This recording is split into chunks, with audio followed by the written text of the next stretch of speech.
He can fight, yeah. For boxers his level, yes.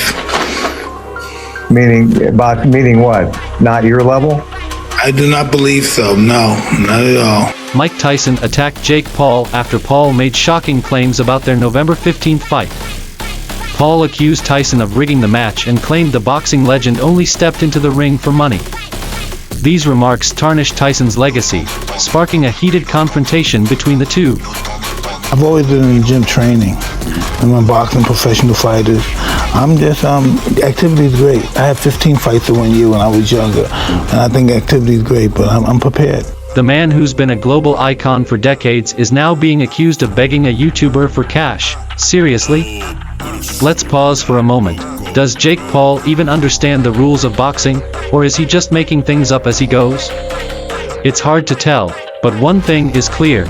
Jake has no idea what he's talking about, and he's about to pay the price for it.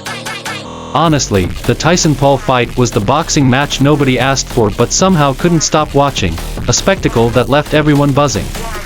Tyson is getting back in the ring. He's 58 years old. He's facing off against YouTuber-turned-boxer, 27-year-old Jake Paul. When news broke that 57-year-old Mike Tyson would face 27-year-old Jake Paul in the ring, the internet collectively raised its eyebrows. Was this a legitimate fight or the world's most bizarre midlife crisis? Critics were already calling it a circus before the opening bell rang. The age gap was the least of the concerns. On one side stood Tyson, a living legend, and on the other, Jake Paul, a social media star turned boxer whose greatest strength lies in trending on Twitter. The fight felt like mixing vintage wine with cheap soda. Then came Jake's most absurd claim, that Tyson begged for the fight because he needed the payday. Seriously, Jake?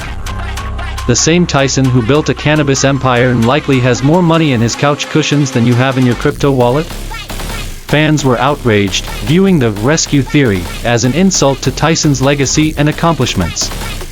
There is an alleged script leak. This has not been confirmed. Take it with a grain of salt. No one knows if this is real. Just when the fight hype was fading, a leaked script surfaced, detailed, round by round, describing exactly how the Tyson-Paul bout would unfold.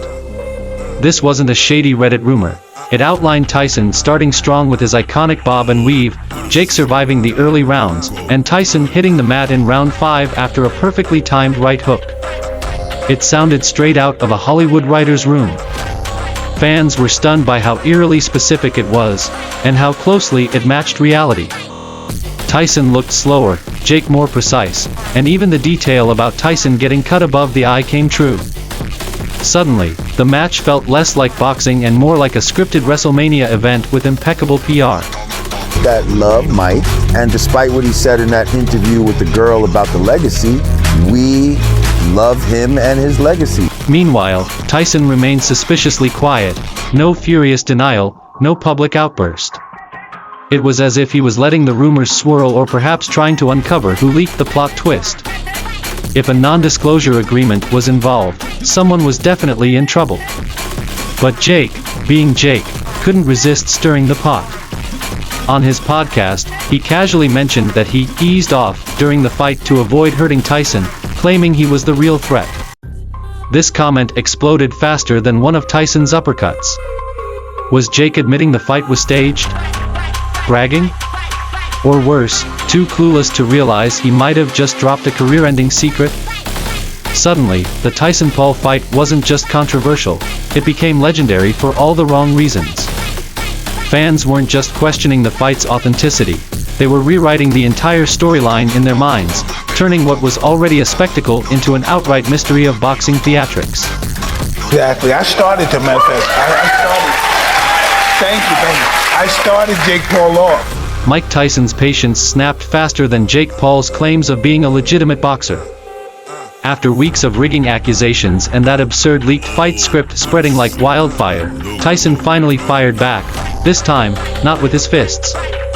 In an interview with Fox Sports Radio, the former heavyweight champ dismissed the rumors, declaring the fight was real. He didn't just say it, he practically growled it, daring anyone to question whether taking 78 punches was part of some grand conspiracy. Tyson wasn't just brushing off the allegations, He was seething. His point was crystal clear. You don't fake waking up the next day feeling like you were hit by a cement truck. The fight, in Tyson's words, was as authentic as the pain that followed. My life is a legacy. Legacy to me means ego. Who the f is about my legacy? I'm gonna be dead soon one day, but he's not gonna win. This wasn't just about physical pain. Tyson's real fury stemmed from what the rigging rumors did to his legacy. For him, it wasn't just an insult, it was a slap in the face with brass knuckles. His legendary status, built over decades, was now tainted by a viral fight script that read like a rejected Rocky sequel. Behind the scenes, the whispers grew louder.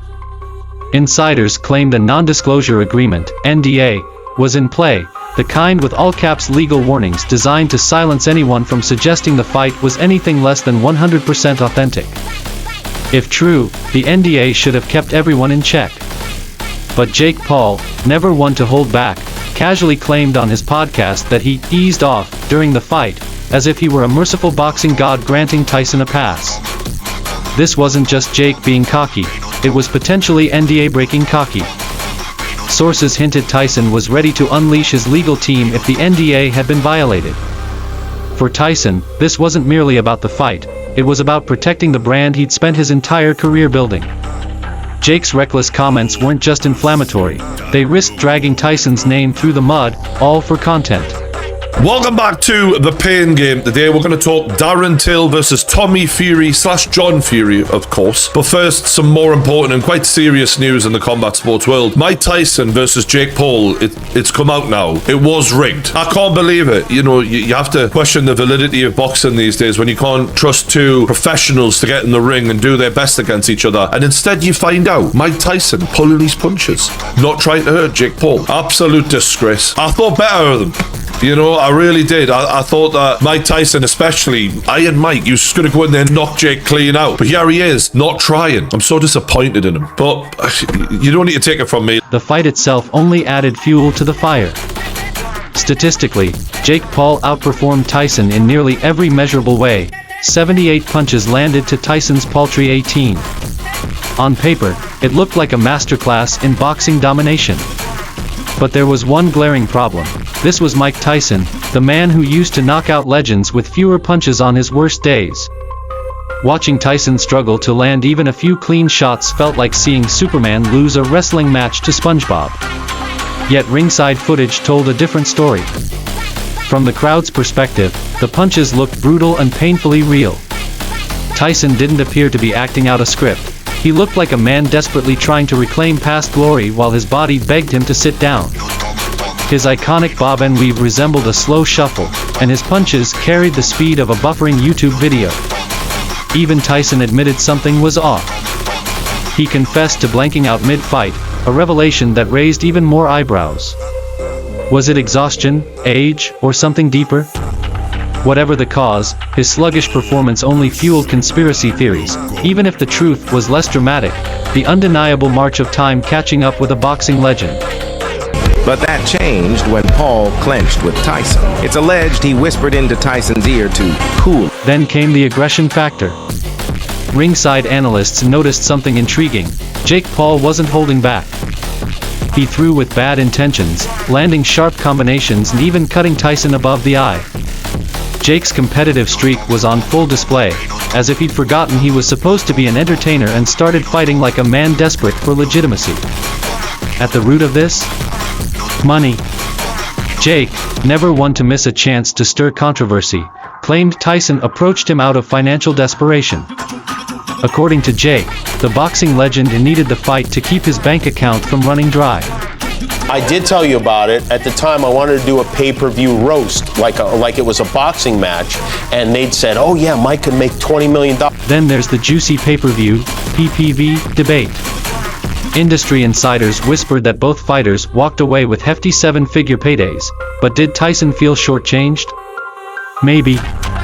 If Jake Paul pocketed more due to his internet clout, that would have added extra sting to Tyson's already bruised pride. Imagine spending decades building a legendary career, only to be out-earned by a guy famous for pranking strangers on YouTube. Ouch. The real question is, was Tyson's return to the ring a strategic business move or a desperate grasp at glory?